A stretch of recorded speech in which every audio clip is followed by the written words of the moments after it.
Gordon, you've become a father. During lockdown you've been looking after an academy full of young footballers and running some hugely important community outreach programmes. I guess it's been a quiet 6 months for you, has it? Yeah, it's been relatively no bad. Yeah, take it all in your stride and just move on with the times, I suppose. Yeah, it's been good. It's been certainly eventful as well. Talk to us a bit about the projects that you've been working on during lockdown in terms of supporter outreach and making sure that while people can't come here and watch county, you can bring county to them.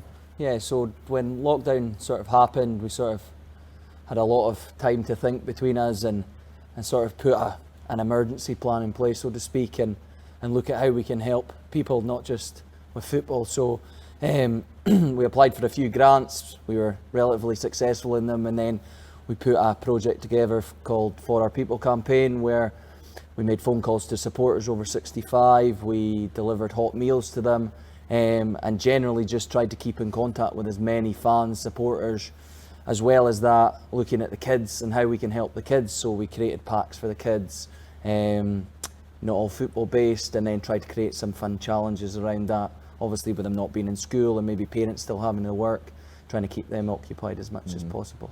Look, every club naturally will trumpet its amazing culture, its community spirit, but there's a very tangible togetherness and unity here between the club and its supporters. How important is that, and how vital has it been to keep that going during what's been really hard months for a lot of people? I think it's definitely important. I mean, you've got to keep that spirit between the clubs, especially in a pandemic, because if you don't, then that creates that disconnect between kids, fans, supporters of the club, and then you struggle to get it back at times, I would think. So I think that was our focus, and thinking, how do we create this strong unity and link as well as that, and then obviously the commercial team developing the Staggies Armies, which help pulls in not only the season ticket holders but everyone together, and hopefully soon we'll see people back in the ground as well. Yeah, here's hoping. I mean, we're in such a unique position here in the Highlands. I think I read the area that you're covering in your remit is something like the size of Switzerland, or some ridiculous landmass that you've got to be aware of and be across. What does that involve on a daily basis for you in terms of being out and about? I know you've been to Stornoway and Orkney recently for various projects. Yeah, so normally in the term time we do a lot of local stuff.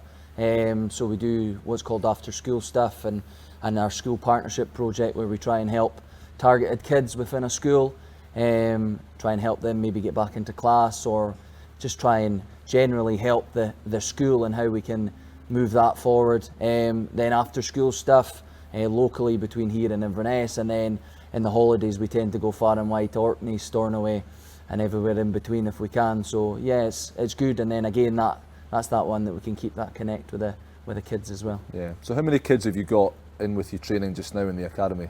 So we have 96 signed players between under 11s to under 18s, and then we have a group of 20 under 9s and 10s who are kind of advanced community, where we pick the kids from our community programs and try and put them into a more structured training session in the hope that we can progress them into our Children's Academy structure, and then hopefully one day see them out on the pitch. Yeah, you must have quite an advanced scouting network to be able to cover that huge expanse of football clubs and footballing people that I mentioned earlier. You think of maybe someone like Gary Mackay-Stephen, who I think grew up in Thurso and was obviously brought into a Premiership club and spotted. How easy or how difficult is it to actually identify a promising young kid in quite a rural, far-flung area? Yeah, I think it's relatively, it's easy in the sense that we're out and about a lot in the community, and a lot of our kids come from our community programme. So if we see something in them, we try and grasp that early, and then put them into sessions where it's structured and try and progress them more into our academy setup. We don't have a vast range of scouts. We use a lot of contacts we've got through various clubs, whether it's in the Caithness area and Orkney and Stornoway, and the links that we've created through that, and try and get them to feedback with us, and try and keep close links with them so they know what we're maybe looking for, and then how we develop that and how we help them as well as us.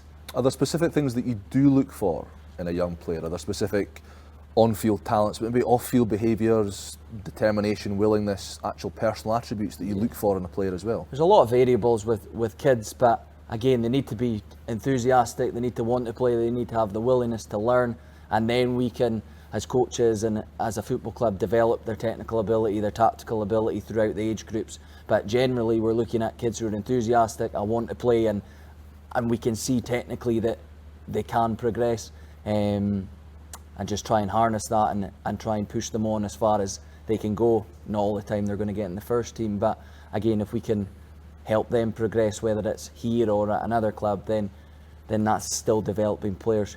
In this time of detergent, hand sanitizer and social distancing and face masks, what are the processes for actually getting these boys into train? When they're not in the bubble, they're not obviously being tested as the first team are.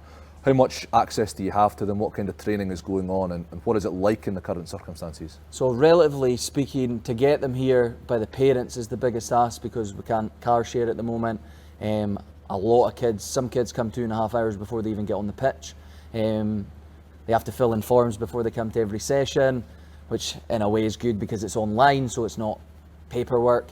Then we need to sanitise, temperature checks, then get them out onto the pitch. The pitch side is relatively easy because everything's games-based, 1v1 games, and because they've been off for so long, they've returned with a want and an enthusiasm to play, and that's the relatively easy bit. The difficult bit is getting the parents and making sure the parents can get them here to play. Once they're here, it's the easy bit. Who should we be looking out for then? We've seen the likes of Josh Reid come burning onto the scene in the last 6 months or so.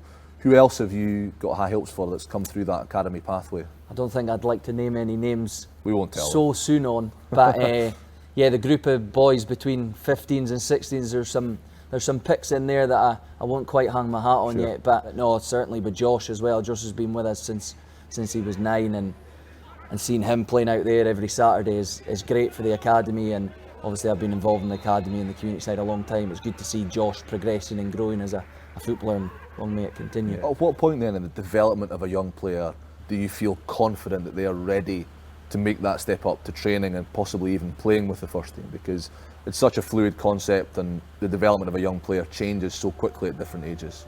You're probably looking later on in the development of the kids, so 15s, 16s, maybe you'll start to see traits, again, as you're saying, with a 13 and 14-year-old, especially with lockdown happening. Some kids have come back and they look like men compared to what they did before, and then that changes your opinion straight away. As you're saying as well, the fluidity of it changes from month to month at times, but fundamentally, if we can get the kids early and hammer down their technical ability and progress them tactically, then we'll stand in a better stead by the time they do get to 15s and 16s. Again, not everyone's going to make it, but the people who don't make it at the standard of Ross County are the ones that are still helping the ones who maybe do make it get through the system, and hopefully progress again out to the first team. Just on the topic of helping, Gordon, how much have the senior players and the first team guys helped you, both with the academy, perhaps doing some coaching, or just being visible as an example of what a Ross County player looks like, but also helping with some of the community outreach programmes that you've been working on during lockdown in terms of delivering food parcels or making those phone calls to isolated or elderly individuals? Yeah, the boys, to be fair, everyone, as you're saying, this community club that we've got, the boys are always keen to get involved, whether it be the players, the first team boys, the development boys. Logan, who's in our under 18s stroke first team squad, comes in and helps our younger goalies, and sort of he's been through the system, so that helps us with them, as well as the first team boys being involved in various initiatives, whether it's our charity partners or whether it's coming out to soccer centres when they can. Obviously this has kind of stopped because of the bubble situation, but boys are very keen to come and help and get involved. As well as that, our head of youth now is Carl Stramargo, who's a first team player as well as a coach, so he divvies up his time between his obviously his main job, as well as assisting and helping us in developing our hopefully next crop of 16s to then push on full time. And that's a good trait to have for the kids, because Carlo's actually there and living it as a first team player, and some of the advice and tips and messages he gives them is great to have. Yeah, well, Gordon, you're doing some tremendous work on and off the pitch. We look forward to seeing the fruits of your labours out here as the players begin to progress, and also in the community as we get to see some fans that have been isolated back in the grounds. Thank you very much for taking the time to chat to us. Thank you. Cheers.